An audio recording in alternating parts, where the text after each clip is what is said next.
ಆಮೇಲೆ ಶುರು ಆಗ್ತದೆ.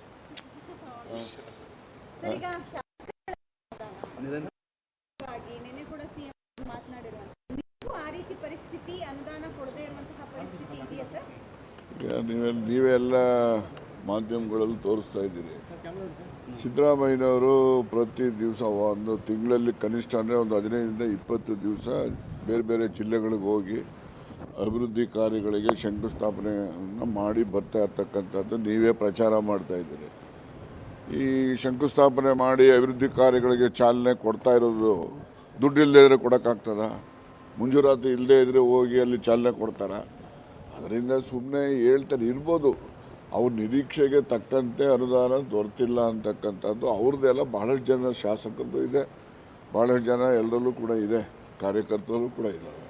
ಸೊ ಹೀಗಾಗಿ ಈ ಗ್ಯಾರಂಟಿಗಳು ಇದೆಲ್ಲ ನಾವು ಜಾರಿ ಮಾಡ್ತಕ್ಕಂಥ ಸಂದರ್ಭದಲ್ಲಿ ಆರ್ಥಿಕ ಹೊರೆ ಸರ್ಕಾರದ ಮೇಲೆ ಹೆಚ್ಚು ಇದೆ.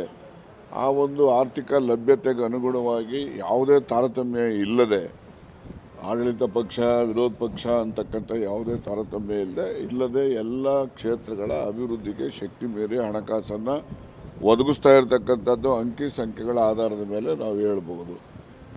ಒಬ್ಬರಿಗೆ ಹೆಚ್ಚಿಗೆ ನಿರೀಕ್ಷೆ ಇರ್ಬೋದು, ನಿರೀಕ್ಷೆಗೆ ತಕ್ಕಂತೆ ಆಗದೇ ಇರ್ಬೋದು. ಆದರೆ ಏನು ಕೊಡ್ತಾ ಇಲ್ಲ, ಹಣ ಅಭಿವೃದ್ಧಿ ಆಗ್ತಾ ಇಲ್ಲ ಕ್ಷೇತ್ರಗಳು ಅಂತಕ್ಕಂಥದ್ದು ಅದು ಸತ್ಯಕ್ಕೆ ದೂರವಾದಂಥದ್ದು. ಶಿವಕುಮಾರ್ ಮತ್ತೆ ಡಿ.ಕೆ. ಸುರೇಶ್ ಅವರ ಆಶೀರ್ವಾದ ಪಡೆದ್ರೆ ಅನುದಾನವನ್ನ ತಗೊಂಡು ಬರ್ಬೋದು ಅನ್ನುವಂಥದ್ದು ಬಾಲಕೃಷ್ಣ ಅವರ ಹೇಳಿಕೆ. ಪಕ್ಷದಲ್ಲಿ ನಿಜಕ್ಕೂ ಆಶೀರ್ವಾದ ಪಡೆದ್ರೆ ಮಾತ್ರ ಶಾಸಕರು. ಈಗ ಇಬ್ಬರಿದ್ದಾರೆ ಬಾಲಕೃಷ್ಣ ಅವರು. ಮಾಗಡಿ ಬಾಲಕೃಷ್ಣ ಅವ್ರದಲ್ಲ, CN ಬಾಲಕೃಷ್ಣ ಅಂದ್ರೆ ಯಾರ್ರೀ?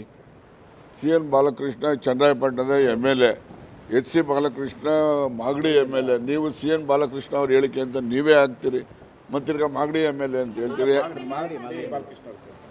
ಮಾಗಡಿ MLA ಬಾಲಕೃಷ್ಣ ಅವರು ಹಾಗೆ ಹೇಳಲಿಕ್ಕೆ ಸಾಧ್ಯನೇ ಇಲ್ಲ, ಗೊತ್ತಾಯ್ತಾ? ಅದನ್ನು ನೀವು ತಪ್ಪಾಗಿ ನೀವು ಮಾಧ್ಯಮದಲ್ಲಿ ವರದಿ ಮಾಡಿದ್ದೀರಿ. ಅದು CN ಬಾಲಕೃಷ್ಣ ಅವರು. ಸಚಿವರು ಇನ್ನೊಂದು ಮಾತು ಹೇಳಿದ್ರೆ ಶಾಸಕರು, ಸಚಿವರು ಒಂದಷ್ಟು ಸಚಿವರು ನಮ್ಮ ನೋಡೋದೇ ಇಲ್ಲ, ನಾವು ನಮಸ್ಕಾರ ಮಾಡಿದ್ರು ಮಾಡಲ್ಲ. ಹೌದಾ?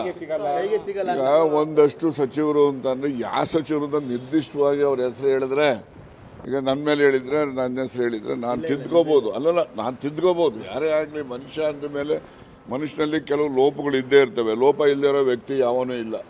ಆ ಲೋಪ ಇರ್ತಕ್ಕಂಥ ಸಂದರ್ಭದಲ್ಲಿ ಯಾರಿಗಾದರೂ ಕೂಡ ಯಾರೇ ನಡವಳಿಕೆಯಿಂದ ಬೇಸರ, ಅಸಮಾಧಾನ, ಆ ರೀತಿಯ ಒಂದು ಅಭಿಪ್ರಾಯ ಮೂಡಿದರೆ ಅದನ್ನು ಅವರು ಬಹಿರಂಗವಾಗಿ ತಿಳಿಸಿದ್ರೆ ಅವರು ಅದನ್ನು ತಿದ್ದುಕೊಳ್ಳೋಕೆ ಅವಕಾಶ ಇರ್ತದೆ. ಇಲ್ಲಾಂದರೆ ಎಲ್ಲ ಸಚಿವರುಗಳು ಕೂಡ ಎಲ್ಲ ಶಾಸಕರುಗಳು ಎಲ್ಲರೂ ಒಂದೇ ಅನ್ನೋ ರೀತಿಯಲ್ಲಿ ನಾವು ನಡ್ಕೊಂಡು ಹೋಗ್ತಾ ಇರ್ತೀವಿ. ಸರ್, BR ಪಾಟೀಲ್ ಅವರು ಹೇಳಿದ್ರೆ ನಾನು ಬಾಯಿ ಬಿಟ್ಟರೆ ಸರ್ಕಾರ ಅಲ್ಲಾಡುತ್ತೆ, ಭ್ರಷ್ಟಾಚಾರ ಹೆಚ್ಚಾಗಿದೆ, ಅಧಿಕಾರಿಗಳು ಸರಿಯಾಗಿ ನಡ್ಕೊಳ್ತಿಲ್ಲ ಅಂತ. ಎಲ್ಲಿ ಹೇಳಿದ್ದಾರೆ ಅವರು? ಮನೆ ವಿಚಾರದಲ್ಲಿ ಅವರು ಸರ್ಫರಾಜ್ ಖಾನ್ ಜೊತೆ ಮಾತಾಡಿರ್ತಕ್ಕಂಥ ಆಡಿಯೋ ನಿಮ್ಮ ಪವರ್ ಟಿವಿನಲ್ಲೇ ತೋರಿಸಿದಿರಿ. ಅದು ಅವರಾಗೆ ಆಗಿರ್ತಕ್ಕಂಥ ಅನುಭವದ ಮೇಲೆ ಹೇಳಿರ್ತಾರೆ. ಅವ್ರು ಹೇಳಿರೋದ್ರಲ್ಲಿ ಸತ್ಯ ಇಲ್ಲ, ಎಲ್ಲ ಅಸತ್ಯ ಹೇಳಿದ್ದಾರೆ ಅಂತ ನಾನೇನು ಹೇಳೋಕ್ಕೆ ಹೋಗೋದಿಲ್ಲ. ಅವ್ರಿಗೇನು ಅನುಭವ ಆಗಿದೆ, ಅನುಭವದ ಆಧಾರದ ಮೇಲೆ ಅವರ ಮನಸ್ಸಿನ ಭಾವನೆಗಳನ್ನು ವ್ಯಕ್ತ ಮಾಡಿರ್ತಾರೆ. ಅದಕ್ಕೆ ನನ್ನ ಯಾವುದೇ ಪ್ರತಿಕ್ರಿಯೆ ಇಲ್ಲ.